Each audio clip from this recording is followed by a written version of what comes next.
Hello everyone, welcome back to another lesson. In this lesson, we're going to look at the difference between relative pronouns and relative adverbs. And we're going to look about how to use them properly because in the English language, there are certain rules, quite a few certain rules as you can see here, on which one to use exactly. Now first we're going to start with relative pronouns. Who or whom. I've actually discussed this in another video. If you're interested in distinguishing the difference between who and whom, please check it out. We have this who, which is subject pronoun, and then whom is object pronoun. Okay, we're going to look at it in examples, but for now, this is just the rule that we have to know. So who, subject pronoun, whom, object pronoun, whose is possessive like mine or his, which is a pronoun, which is a very important one that we'll get to here in a second, and that is also a pronoun. It is actually a demonstrative pronoun. Okay, this is the relative pronouns list that we have to memorize. Okay, then coming to this side we have the relative adverbs. The first one is where, which means at which place. Okay, for example, do you know at which place he is going? Instead of saying, do you know where he is going? So you can see that substitute. If you replace where for at which place, it still makes sense because at which place means where. Same thing for when. When at which time is when. And why is for which reason. Now, a quick disclaimer about these relative adverbs is that a long time ago, these didn't exist. They didn't exist. We'd only just focus on the relative pronouns. So, for example, if you want to say, I know a man when he went to the store. No, you would say a long time ago, I know a man at which time he went to the store. But just because of today and modern society, we've merged at which place, at which time, and for which reason into where, when, and why. Okay. Now, time for some examples. One more rule before we move on to the examples is commas, okay? Now, regarding with commas, the idea is commas play a very important role in the formation of relative clause. And they must, in some cases, they must go before the pronoun, the relative pronoun or the relative adverb. Now, how do you use a comma? This is the question. How do you use a comma?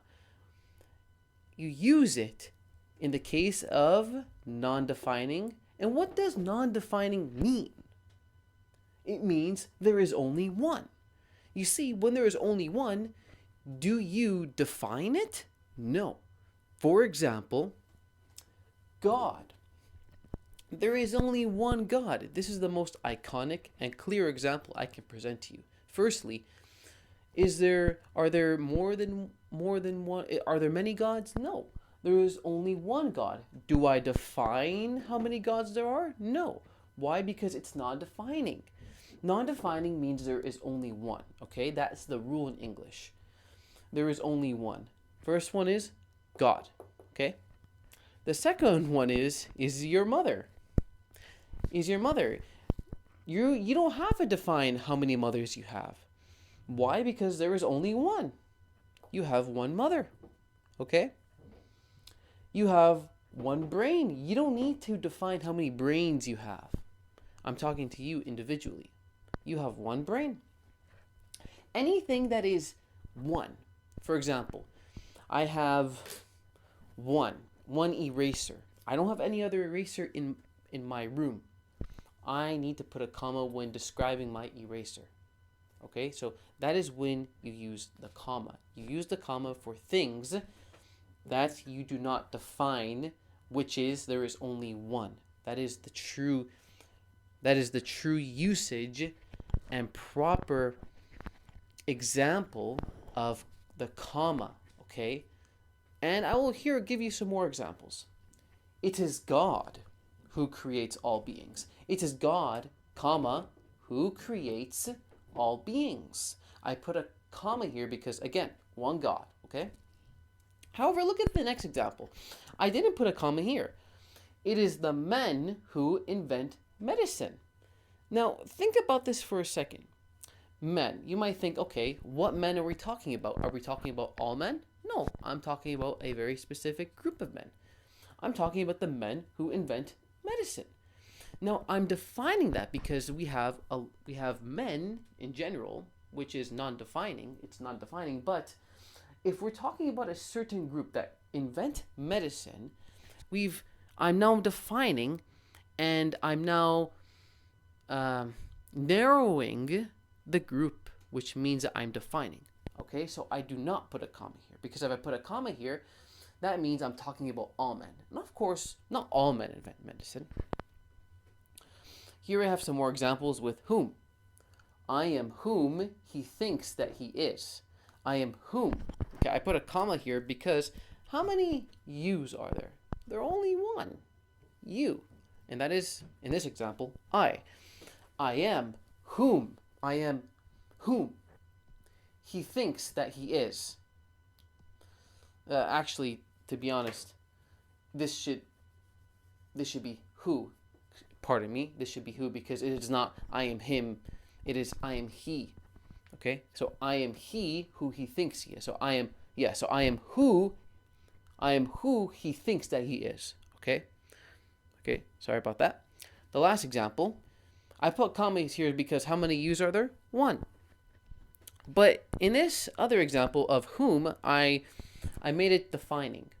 For example, the man of whom I spoke to was my science teacher. In this one, how many science teachers do you have if we go to school? Usually you have more than one teacher. Okay? In this example, your science teacher is being defined by whom I spoke to. I spoke to my teacher, my science teacher, which is defining because you're defining which one. You have more than one teacher, but you're specifically saying that you spoke to your science teacher. Okay, so that is the rule you have to understand with the comma. Is it defining? Is it non-defining? This is something you always have to ask yourself when writing a sentence. Okay.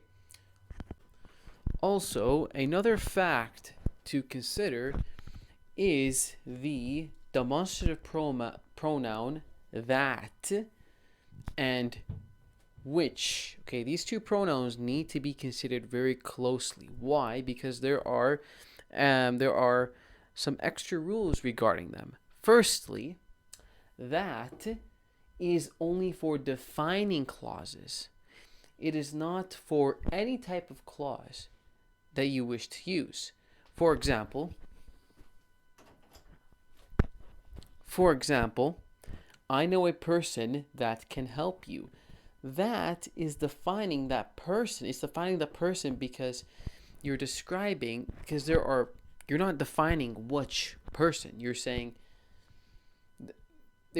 just a person. Okay? You cannot put a comma here for that. It's impossible. Okay, so you cannot put a comma before that. You cannot make this a non-defining relative clause. The demonstrative pronoun that is only for defining relative clauses only. Okay? Coming down to which is used for non-defining and defining. Okay, so it can be used in any way in defining, for non-defining and defining. And you can put a comma here. You don't have to put a comma depending on whether it is defining or non-defining. For example, I know the American president, comma, which came to my house. How many American presidents are there? One. I mean, as far as I know.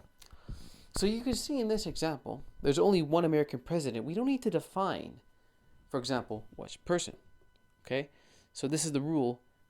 This is the rule in which we cannot put that. We cannot say, I know the American president that came to my house. It's completely wrong to say that. And the reason why is this. How many American presidents are there? There are one. If you put that, you're defining which American president. But you cannot define American president if there is only one. So that is the trick that you need to understand and comprehend. Okay? So keep this in mind while we move on to the final examples in this video. Now, time for the examples. The first one is, I've got the information that will help you. Okay? That is describing the information. I've got the information that will help you. Okay? That is the first one. The second one is which. Elephants, which are my favorite, eat peanuts. Okay? Now, I put a comma here to show that it is non-defining because I'm talking about every single elephant. Okay? Not defining. I'm not defining which elephant. I'm just saying all elephants. I know a doctor who can help you. Okay? So the who here is describing the doctor. I know a doctor who can help you. I'm defining a doctor. I'm saying that doctor. I'm not saying all the doctors. I'm saying that particular doctor out of all the doctors. Okay? So I know a doctor who can help you. Next one, for whom. Okay? So this is an important one. Please pay attention. There is no one whom I love more. Okay, there is no one whom I love more. So right before the subject pronoun, we have an object pronoun, which is the whom. Okay, I've discussed this in my whom. I've discussed this in my who versus my whom episode. Check that out if you want to learn more about who versus whom. Now continue on to relative pronouns. Here we have where. I know the place where he came from. Okay. Now, remember I said where means at which place. So if I say I know the place, I know the place, this would have to be written differently, but it would be I know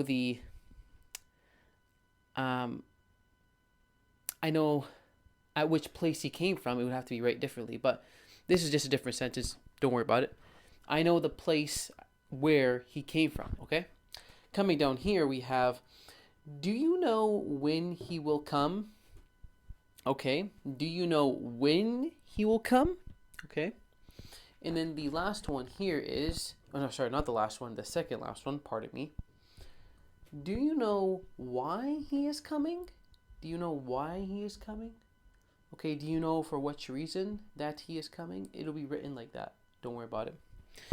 And then the last one is for whose. I saved this one for last because I want to explain this relative pronoun a little bit more because I feel like this isn't properly taught for English courses.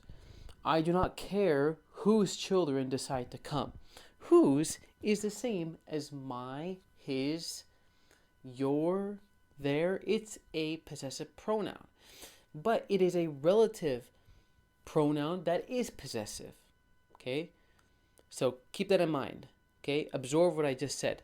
It is a possessive relative pronoun. Okay, I do not care whose children. And how can I be so confident about that? Because it's describing children. As you can see here, if I were to place this and say I do not care about his children, it would be his children because the possessive pronouns go before the noun to describe it, his children. But this is whose children, okay? So it literally equals.